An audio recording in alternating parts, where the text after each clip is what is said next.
The banging stopped the second I put my key in the lock. Just silence. The kind that makes your skin crawl. I stood there in the hallway of my parents' apartment building, my hand frozen on the doorknob, listening. Nothing. But 30 seconds ago, Mrs. Chen from 4B had described it as like someone trying to break down a wall. She'd called me at 2 in the morning, her voice shaking. Said it had been going on for hours. The door wasn't locked. It swung open when I turned the knob. Mom? Dad? The living room looked normal at first glance. Then I saw it. Every single mirror was gone. The one that used to hang over the couch? Just a dark rectangle on the wall where the paint was lighter. The decorative one by the entrance? Missing. Even the small one my mom kept on the bookshelf. All gone. And the smell. God, the smell. Like someone hadn't opened a window in weeks. Stale sweat and something else I couldn't identify. Something sour. Mom? I heard a sound from the bedroom hallway. A shuffle. Then my mother appeared, and I actually took a step back. She looked like she'd aged 10 years since I'd seen her at Christmas. 3 months. It had only been 3 months. Her hair was unwashed, pulled back in a messy knot. She was wearing the same blue sweater she'd had on in our last video call 2 weeks ago. The one where she'd smiled and said everything was fine. They were just tired. Dad had a cold. Logan. Her voice cracked. You shouldn't be here. Mrs. Chen called me. She said there was banging and Mom, what's going on? Where's Dad? She moved quickly, blocking the hallway with her body. He's sleeping. Don't wake him. Please. That's when I noticed her hands were shaking. No, trembling, like she'd been drinking too much coffee. Except I knew my mother didn't drink coffee past noon. How long has he been sick? He's not sick. He just needs rest. We both do. You should go, honey. I'll call you tomorrow. I looked past her, down the dark hallway. The bedroom door was closed. And then I heard it. A low sound. Not quite talking. Not quite humming. Just this continuous stream of noise, like someone muttering to themselves. Mom, that's Dad. What's he saying? Nothing. He talks in his sleep sometimes. Logan, please. I moved past her. I didn't push her, just stepped around while she was still talking, and she grabbed my arm with surprising strength. Please don't go in there. Her eyes were desperate, pleading, and that's what scared me more than anything else. My mother had always been the strong one, the one who handled everything. I'd never seen her like this. I'm calling 911, I said, pulling out my phone. No, she actually shouted it. No, you can't. They'll take him away. Logan, I promised him. I promised we'd handle this together. If you call them, if they come here, they'll put him in one of those places, and he made me swear. Made you swear what? Mom, what's wrong with Dad? She closed her eyes. When she opened them again, there were tears. He doesn't know who he is anymore. The muttering from the bedroom got louder, more agitated. Then came a bang, like something hitting a wall. How long? I asked. 6 months, maybe 7. It started small. He'd forget words, get confused about what day it was. Then he stopped recognizing the apartment, started calling it that place. 3 months ago, he stopped recognizing me in mirrors. He'd see me standing next to him in the bathroom mirror and ask who that woman was. Why was she in our house? Another bang from the bedroom. Harder this time. Then he stopped recognizing himself. He'd walk past a mirror and scream, said there was a stranger in the apartment. An intruder. I had to take them all down, every single one. But sometimes he can still see his reflection. In the windows at night, in the chrome on the faucet. And he thinks, she couldn't finish. Didn't need to. That's Alzheimer's, I said quietly. Early onset. The doctor said, it's aggressive. Moving faster than usual. Your father. He's only 62, Logan. He was supposed to retire next year. We were going to travel. We were going to. A crash. The sound of something heavy hitting the floor. I moved to the bedroom door. My mother didn't try to stop me this time. She just stood there, crying silently as I turned the knob. The bedroom was dark, except for the streetlight coming through the window. It took my eyes a moment to adjust. The bed was empty, sheets tangled. Most of the furniture had been pushed against the walls, and in the corner, my father was sitting on the floor, rocking back and forth. Dad? He looked up at me. His eyes were wild, unfocused. His hair had gone completely gray, and he'd lost weight. His pajamas hung loose on his frame. "Who are you?" His voice was hoarse. "How did you get in here?" "It's me. It's Logan. Your son?" "I don't have a son. Get out. Get out of my house." I took a step closer, and he scrambled backward, hitting the wall. "Don't come near me. I know what you are. You're one of them. The imposters." My mother appeared beside me, her hand on my shoulder. "David, it's okay," she said softly. "This is a friend. He's here to help." "There are no friends," my father said. His voice dropped to a whisper, but somehow that was worse than the shouting. "Only copies. They look like people I know, but they're not real. None of you are real." He pulled his knees to his chest, and I saw his hands. They were bandaged, crude wrapping, like my mother had done it herself. Blood had seeped through in spots. "What happened to his hands?" "The window," my mother whispered. "2 nights ago. He saw his reflection and tried to break through to get the other man out. I've been keeping him away from the bathroom, from anything reflective, but he finds them. He always finds them." I watched my father rock back and forth, muttering to himself. Something about mirrors and copies and not being real.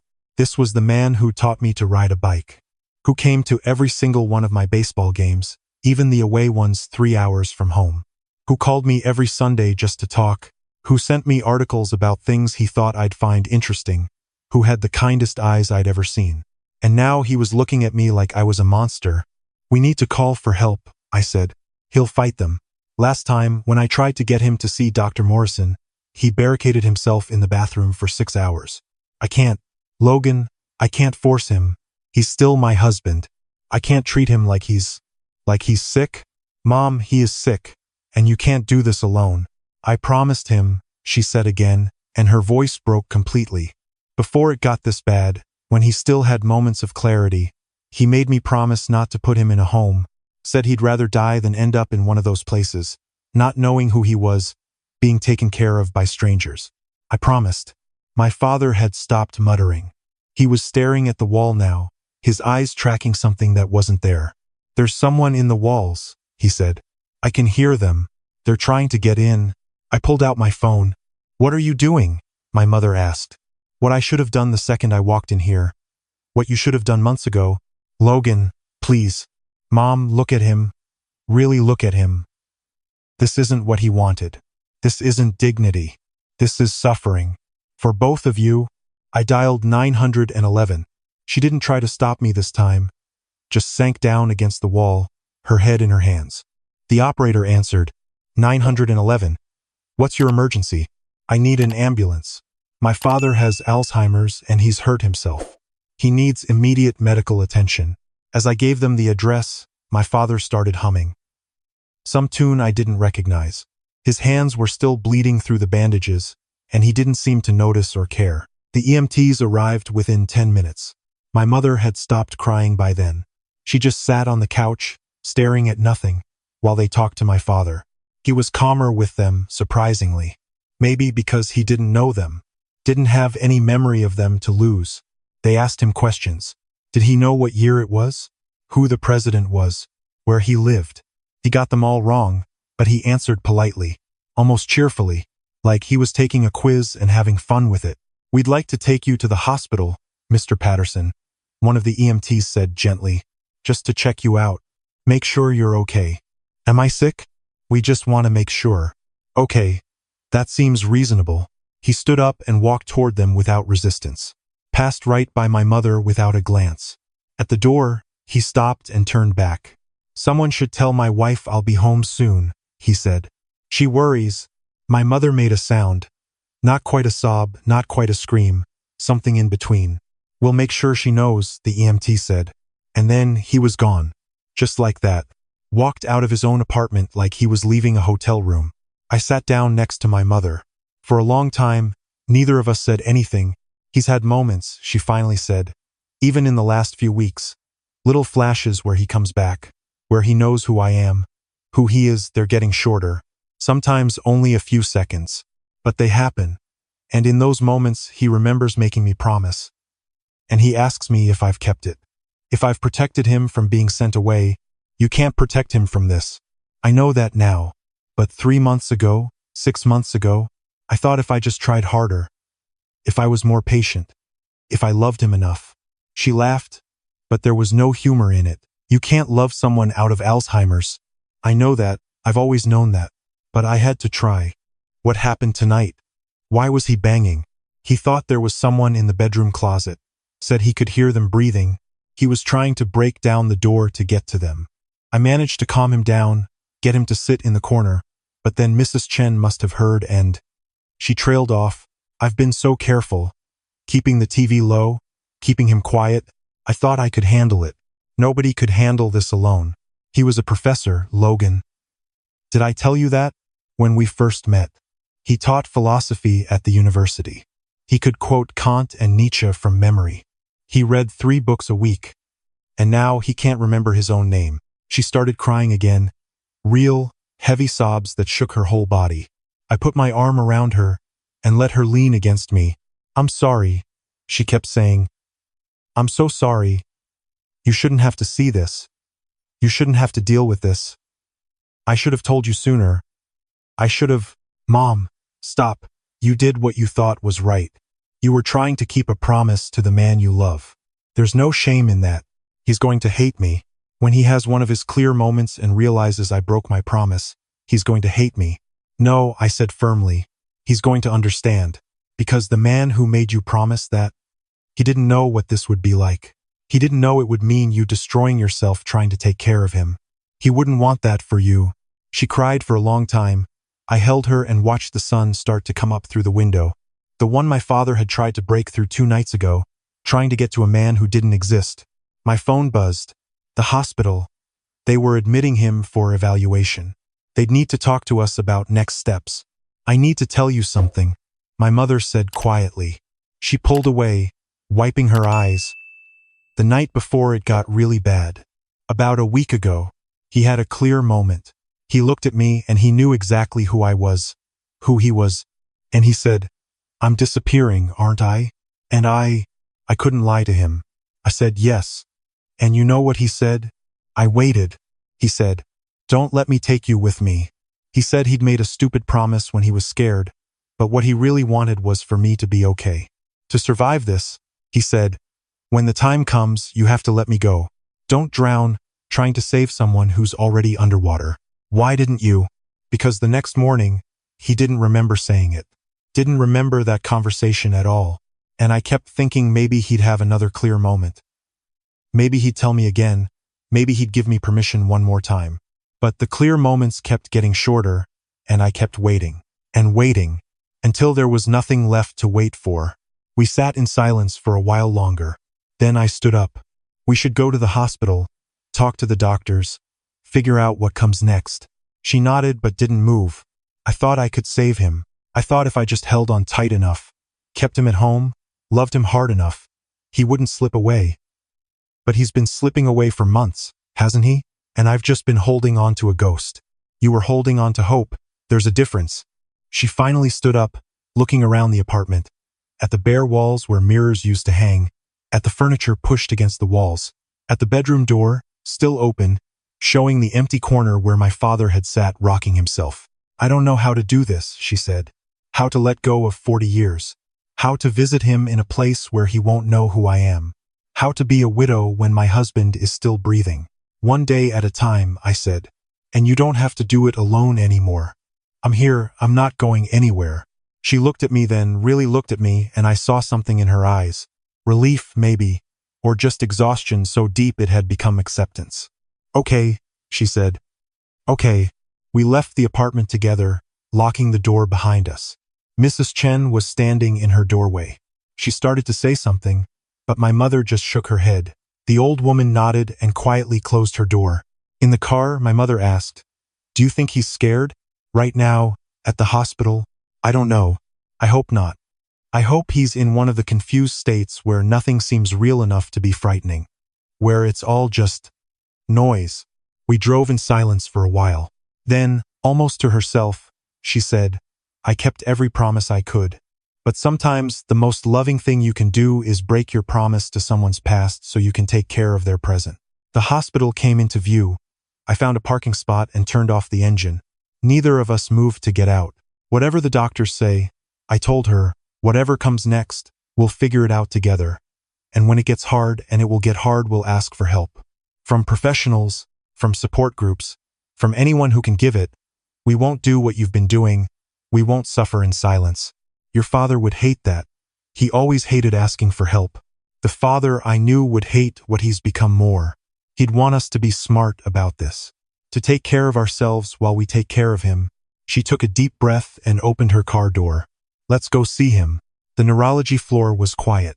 A doctor met us in the hallway, a woman in her 40s with kind eyes and a gentle voice. She took us to a small conference room. Your father is resting, she said. We've sedated him lightly. The good news is his injuries are superficial. We'll get him bandaged up properly. The difficult news is what you already know. This is advanced Alzheimer's disease, and it's progressing rapidly. What are our options? I asked. She laid them out.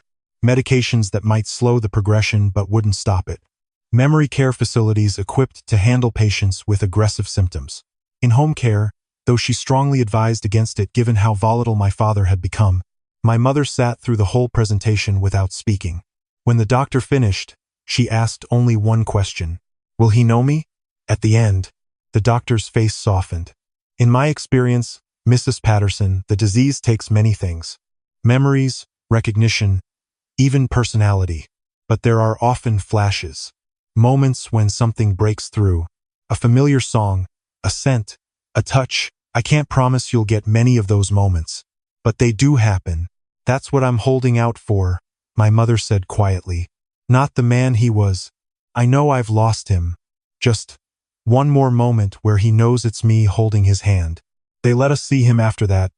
He was sleeping, his hands properly bandaged now.